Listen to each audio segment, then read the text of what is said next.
En Afrique, la fraude financière est devenue un frein majeur au développement économique.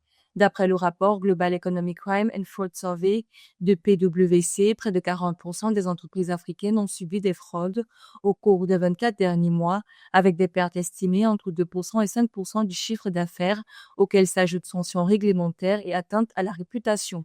Pour y faire face, les banques misent désormais sur des algorithmes de scoring en temps réel capables d'analyser des millions de transactions en quelques millisecondes. Parallèlement, des initiatives comme le PAPS intègrent des protocoles automatisés AML/KYC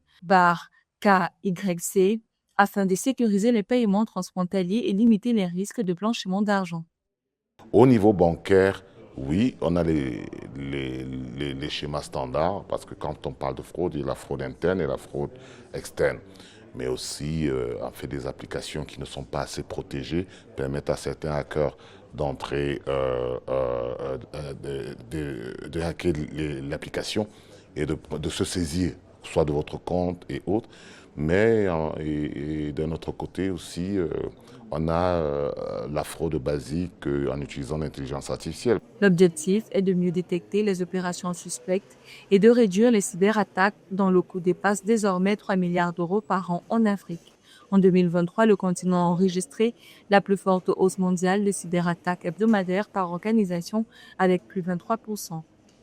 Face à cette menace d'intelligence artificielle, le machine learning et l'analyse prédictive s'imposent ainsi comme des outils clés de conformité.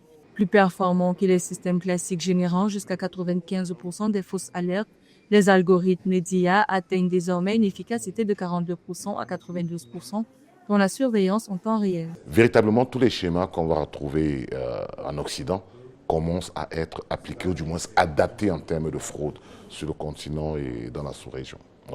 La lutte anti-blanchiment, c'est une réalité et ça représente un risque de réputation au-delà même de la sanction que vous aurez du régulateur. Au-delà de la sécurisation des opérations, cette mutation technologique devient un jeu stratégique pour la transformation digitale du continent.